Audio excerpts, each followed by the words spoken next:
Je voulais vous faire une petite théorie par rapport à ça, parce que j'avais ma propre théorie sur les armes antiques, mais bon, là, elle commence petit à petit à s'invalider malheureusement. En tout cas, pour l'origine. Après, pour le reste, je pense qu'il y a encore des choses valables dans la théorie. Moi, pour moi, si réellement l'arme antique, Uranus, c'est... mais après, peut-être que c'est pas Uranus, mais on verra. Si l'arme antique Uranus, parce que là, Oda n'a pas mentionné quelle arme antique c'était. Donc c'est vrai que Pluton est censé être à Wano, mais potentiellement que Kaido, je sais pas si vous vous rappelez, Jack a cherché dans les fonds marins le Red Poneglyph et il l'a trouvé. Par contre, l'arme antique, il l'a pas trouvé. Donc potentiellement que ce serait Pluton qu'on est en train de voir. Pluton qui serait un vaisseau. Et on l'a très vite assimilé à un navire, mais il pourrait très bien être un vaisseau antique de type volant, tu vois. Ou peut-être que, je sais pas moi, les Tenryubito y ont ajouté des capacités volantes, mais je vais vous raconter, vous me direz. Donc Uranus, donc c'est en rapport avec le ciel, donc forcément on se dit vraiment qu'il y a moyen que Uranus ce soit l'arme que Imsama a, mais Pluton pourrait être l'arme qu'on voit qui a attaqué Lulusia, cette arme-là, parce que au final, je me dis, potentiellement, ça pourrait être un navire. On savait qu'il y avait une ombre au-dessus de Lulusia. On sait qu'elle est capable de tirer, et donc de détruire le monde, comme on l'a pu le voir. Et justement, on sait qu'elle est alimentée par l'énergie, je dirais pas l'énergie de l'ancien, du siècle oublié, mais en tout cas une énergie très puissante. Je pense que c'est pour l'instant le mieux qu'on puisse dire avec les infos qu'on a. Donc pour moi, soit c'est Pluton, soit c'est Uranus. Pluton, il y a moins de chances que ce soit ça, parce que Oda nous aurait donné la localisation de Pluton. Et on sait que les Tenryubito ne vont pas à Wano. Donc il y a peu de chances, entre guillemets, qu'ils puissent se trouver à Wano. Mais, sait-on jamais. Ensuite, pour le côté Uranus, il y a énormément de chances que ce soit Uranus, parce que c'était dans le ciel, etc., etc. Et le côté vaisseau pourrait faire écho à ce qu'on dit, parce que le vaisseau pourrait être le même vaisseau qui aurait permis au Bilkan, au Shandia et au Lunaria, même les Skypéens, de passer de la Lune à la Terre. C'est-à-dire c'est un vaisseau qui aurait pu voyager de planète en planète. On sait qu'ils auraient potentiellement utilisé des ballons pour voyager d'une planète à l'autre, mais il y a de très fortes chances qu'ils y aient emmené une arme de destruction massive capable de faire voyager tout leur peuple. Et ça, c'est pas impossible. À moins que une arme antique réside encore sur la Lune, tu vois. Parce qu'en fait, dans la fresque d'Ener, on a vu que il y a eu une séparation entre... Si je vous la trouve, je vous la mets. Il y a eu une séparation entre les habitants de la Lune et les voyageurs. On va les appeler comme ça. Pourquoi ? Regardez. Ça, c'est l'image. Donc, on sait que ces robots-là, sont venus sur la Lune grâce à des ballons. C'est-à-dire qu'ils ont vu une explosion sur la Lune, ça a tué leur maître, il s'est étouffé, et du coup, eux ont décidé d'aller voir à cause de qui leur maître était mort. Tu vois. Et du coup, ils ont pris un ballon, ils sont partis. Et là, on voit exactement la même chose. C'est-à-dire qu'ici, on a les trois races, donc ici, ça pourrait être les Bilkans et les Lunaria, ou peut-être que c'est la même race, hein, peut-être que Ener descend des Lunaria. Pourquoi ? Parce qu'en fait, leurs ailes sont pointées vers le bas. Et ça, c'est la même chose que King, et c'est la même chose que U-Rouge. Et Ener, il n'a pas d'ailes, peut-être qu'il s'est coupé lui-même les ailes, donc on verra.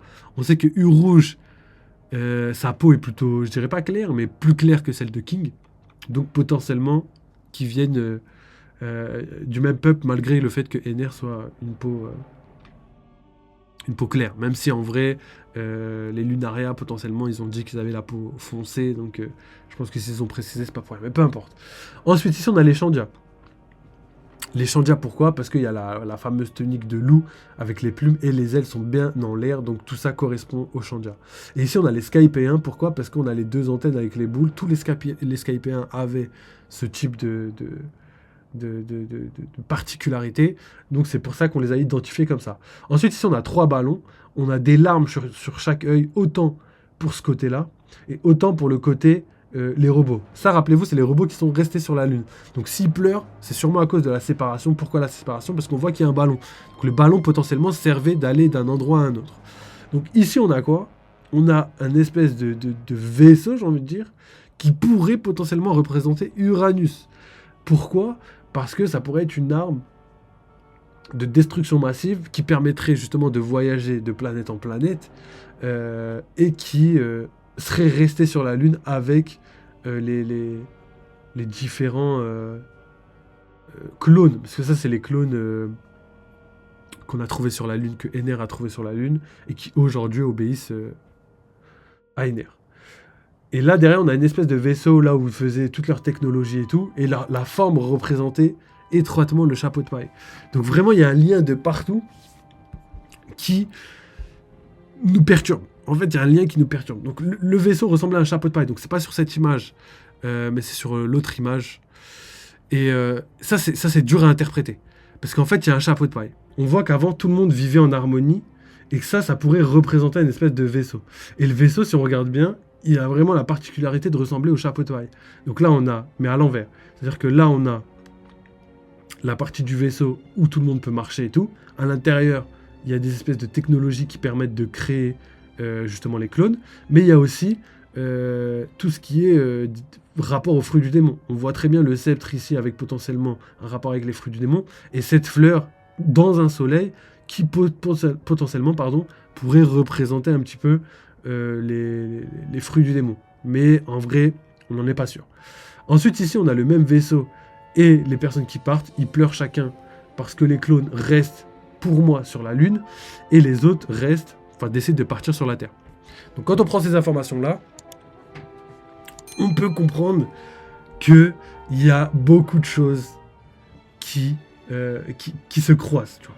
Le chapeau de paille, la séparation, la Lune, la Terre. Donc voilà, j'ai essayé de vous donner un maximum d'informations pour ma théorie parce que je pense que c'est ça qui va être pas mal. C'est que, en fait, c'est un peu loufoque au début, mais en fait, je commence de plus en plus à y croire parce que ça ressemble aussi un petit peu à Luffy, ça ressemble un petit peu au manga, et ça pourrait faire l'affaire. Le chapeau de paille, on ne sait pas à quoi il ressemble. Enfin, ce qu'il représente plutôt. On sait à quoi il ressemble, mais on ne sait pas ce qu'il représente. Le chapeau de paille pourrait être la représentation d'un vaisseau. Et ce qui se rapproche plus d'un vaisseau dans le commun des mortels, c'est les soucoupes volantes. Et si on décortique cette fresque, on pourrait assimiler ça à une soucoupe volante. je sais que c'est loufoque. Mais rappelez-vous, Luffy, il a même une attaque qui s'appelle UFO, tu vois, ça veut dire OVNI. Et du coup, ça lui permet de tourner comme ça et de voler. C'est-à-dire que c'est pas quelque chose qui est inconnu dans l'univers de One Piece. C'est quelque chose qui a été intégré par l'auteur dans le manga. Donc, potentiellement, pourrait arriver. Du coup, le chapeau pourrait représenter l'OVNI, entre guillemets, la soucoupe volante. Et ce serait le vestige que se sont transmis de génération en génération, potentiellement parce que ils auraient potentiellement des ancêtres là-bas ou quelque chose qui pourrait justifier le fait qu'ils se transmettent ce chapeau-là. Et le chapeau représente d'une certaine manière un ovni, entre guillemets, mais aussi le chapeau, la volonté transmise par le siècle ancien. Donc ceci qui pourrait être le chapeau serait potentiellement aussi soit une arme antique ou peut-être juste un vaisseau capable de passer d'une planète à l'autre, tu vois. Et du coup, je pense que l'ombre que les gens ont vue au-dessus de Lulusia et qui attaquait avec des lasers pourrait être une soucoupe volante, un vaisseau spatial. Parce que ça va en adéquation avec la technologie. Ça va en adéquation avec les peuples à l'extérieur de l'espace. Pour moi, ça va en adéquation avec tout ça. Parce que, justement, on a donc les peuples, les extraterrestres, tout ce que vous voulez dans l'univers de One Piece. Pour moi, une soucoupe volante, ce serait pas trop non plus, tu vois. Et pour moi, ça pourrait être la technologie ancienne de l'ancien royaume qui aurait pu être alimentée par Mother Flame pour détruire Lulusia. Je pense que ça pourrait être cohérent, surtout avec tout ce qu'on a vu par rapport au peuple qui est sur la Lune et aux races différentes. D'ailleurs, on sait que les Lunaria et les Tenryubito ont vraiment...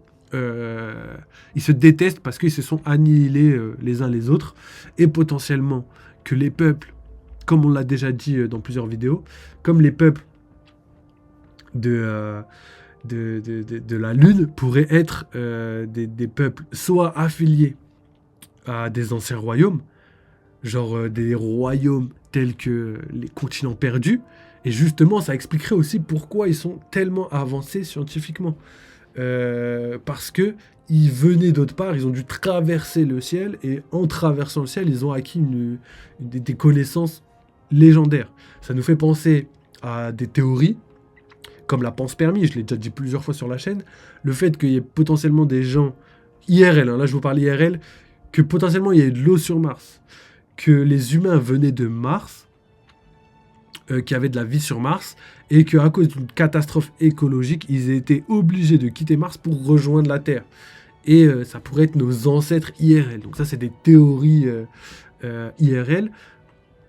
Et là, ça pourrait être la même chose, mais avec potentiellement la Lune, potentiellement avec d'autres planètes, potentiellement même avec des planètes perdues, des planètes détruites, peut-être suite à des guerres d'il y a très très longtemps. On sait que, par exemple, juste petit argument qui va aller dans ce sens-là, on sait que Oda a travaillé avec Akira Toriyama. Akira Toriyama avait un intérêt avec l'espace, avec les planètes, avec le voyage spatial, avec la technologie. Donc, Oda, quand il était jeune, il a dit que lui, il voulait faire un manga meilleur que les autres, et pour ça, il savait comment faire. Et en fait, il avait juste à reprendre tout ce qu'il connaissait, à le manier à sa guise pour faire quelque chose d'authentique et de personnel, et en y ajoutant tout ce qu'il savait. Du coup, pour moi, ça ne m'étonnerait même pas que l'intérêt du ciel, enfin en tout cas de l'espace, soit lié à tout ça. Donc vraiment, on a pas mal de trucs par rapport à tout ça. Donc là, je vais répondre juste vite fait à Tonton Bar et à Sam Nino. Donc là, il parlait pour tout à l'heure de Robin. Elle va nous la mettre à l'envers, les gars. Les femmes sont vicieuses, je m'y connais.